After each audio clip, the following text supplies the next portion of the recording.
Well, hello, welcome to the Dawson River Road School. This is a replica of a schoolhouse that was built out on Newburgh Road, which was originally named River Road because it was one of the few roads that came from Belvidere to Rockford on the south side of the Kishwaukee River.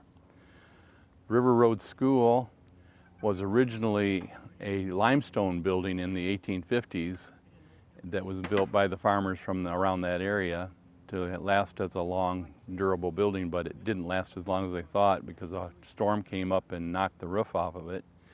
And so they had to rebuild the school, and they decided to replace it with a frame structure built in about 1870. This building here is a replica of that building. It was built by the building trades students of the Belvidere High School from 2010 to 2013. They did a fine job, I think, that we provided them the materials. They needed a project to work on, and this is the building that came up out of that project. They worked on it for 2 years, and it was one of the last projects that they did for their building trades department. I can give you a little background on how country schools were created. Back in 1818, the state of Illinois designated a funding process to be able to get enough money set aside for schools to be built and exist. They would take a section of land in each township and designate that section, 640 acres, to be sold off in parcels to provide enough income then to build country schools. Each township then would have enough money after those lots from that section were sold off to be able to build about 8 to 10 schools in every 4 sections of land. A section of land is 640 acres, and if you can imagine that, they tried to put it where the most young people lived or children lived, so they could be within walking distance of that country school.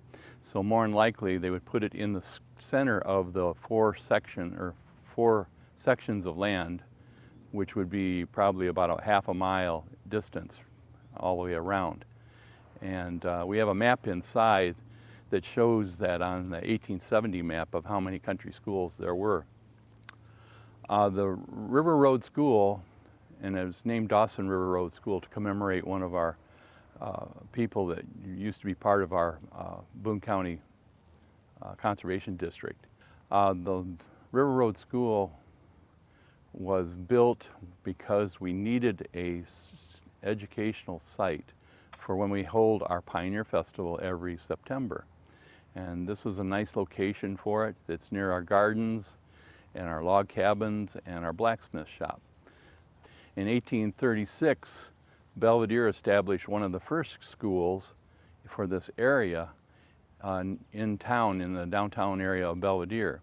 It was built up on the courthouse hill, and it was called the Newton Academy. The Newton Academy was kind of a people-paid private school that you could go to, and it was taught by a couple of New Englanders that came here from Massachusetts. One of the more notoriety of a teacher was Arthur Fuller. Arthur B. Fuller came and was taught at Harvard and wanted to go to the wilds from Massachusetts, and he certainly found the wilds when he came to Belvidere to teach at the Newton Academy. The curious thing was his aunt was traveling the country, and she was renowned Margaret Fuller, who was involved with the Black Hawk statue down in Oregon, and Laredo Taft actually knew part of her story and history, but she was traveling through this area from Massachusetts and saw the Newton Academy and thought what an uplifting, fine educational establishment it was. And so she bought it for her nephew, and he wanted to start out in the wild, so she sent him here to Belvidere with his high level learning to teach the local boys and girls. Well, actually, I got to talk about that. Girls were not part of the group at that time. Not until the 60s and 70s were girls allowed to be taught in schools, which is pretty curious.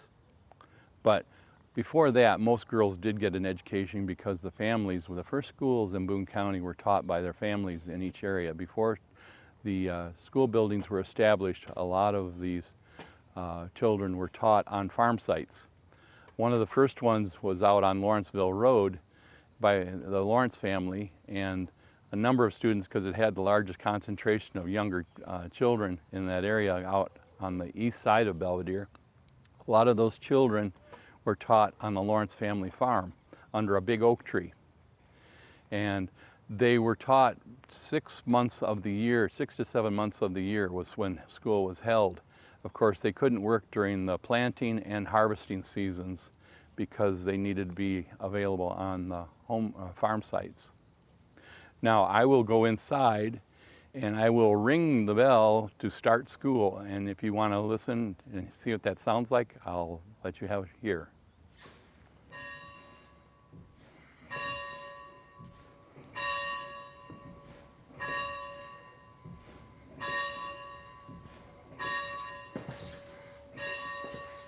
If you want to come forward, come into school, you notice there's two doorways. It's not because they separated initially boys from girls. It had to do a lot with age. Young children went in one side, the older children went in the other. Now, we are teaching first grade through 8th grade here. So if you can imagine young children trying to go through a doorway with teenagers, that wouldn't work so well.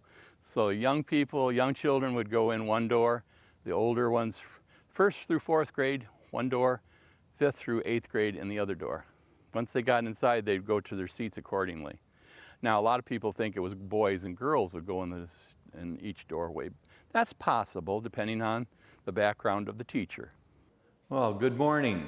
Welcome to the Dawson River Road School. If you were one of the students, accordingly, you can see the size of the chairs that are in front of me here. Younger students, 1st grade to 4th grade, would be in the front row. Larger students, 4th grade to 8th grade, would be in the bigger chairs to the back. If you were new to the school or you were waiting, you'd maybe sit on the benches on either side here. Or if you did something bad or pestering one of your other students in the class, friend, you would be sitting over here in the corner. And sometimes that wouldn't be good, but a lot of kids would be better sitting on the side away from the other kids. If you can see the rules on the board here, what was the proper way of dealing with going to school? The teacher tried to not have people moving around the room so everybody could hear her or him. Actually, I should say it was either male or female. The females could not be married. The male teachers were predominant if they were available to teach school. A number of the other schools were given names like Lincoln, and that was after President Lincoln. That was located downtown near the courthouse, actually, and there were a number of buildings in Belvidere that were built for the north side and the south side students. They had to have enough buildings to accommodate the number of children that were in Belvidere in the 1840s and 50s. Now, Belvidere was not very big of a town in the 1840s. Most of the settlement was north of the Kishwaukee River. There was no bridge going across the river, so most people lived around the courthouse square. Newburgh, as I mentioned, the road that the River Road School was located on, that River Road was changed then later to Newburgh Road. There was a small village out on the Kishwaukee River west of Belvidere that was just as big as Belvidere in the 1840s, but because in the 1851 the railroad came to Belvidere and it was established through downtown Belvidere and didn't go to Newburgh, that town disappeared. A lot of the buildings that were there in Newburgh, like a grist mill and blacksmith shop, carried on for a number of years until the 1870s and 80s, but then they became more of a farmer's use. Now, the day practice of a teacher was that she would usually try to keep people busy.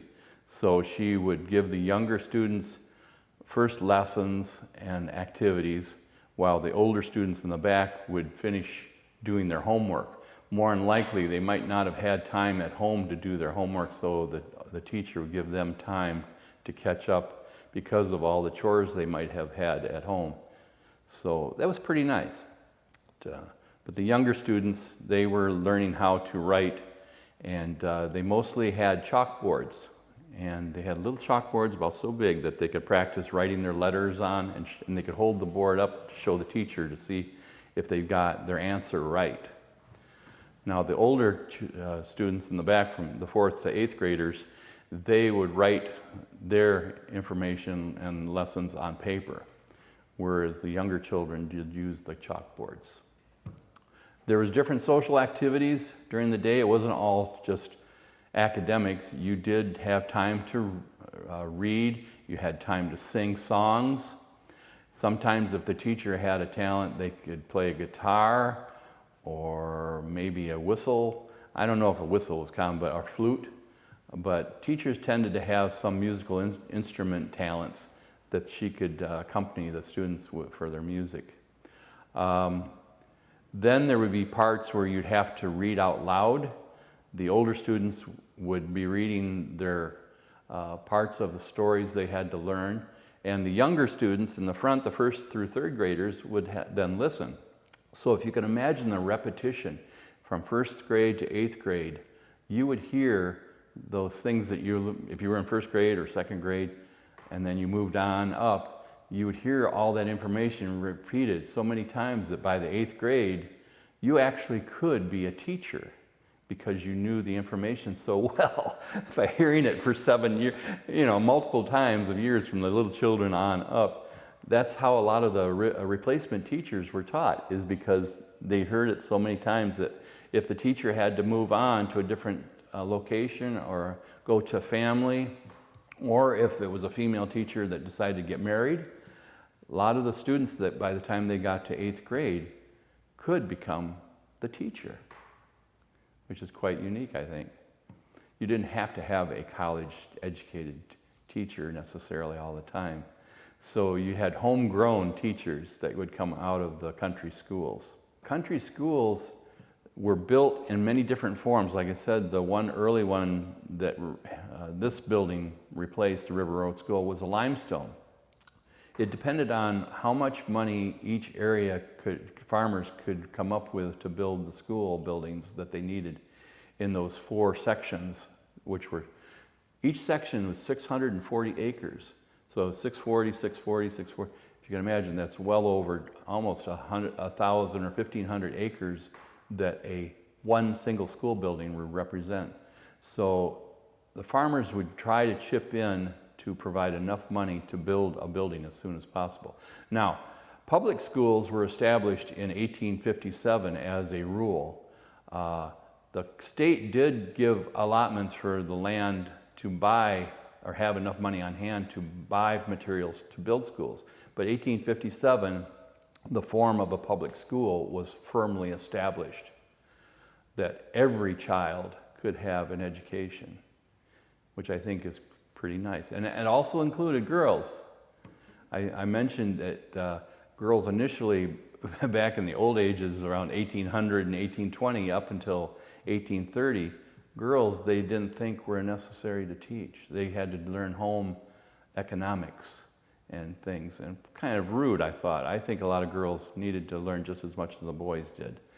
But after 1840, then it seemed to be that all girls were included in education.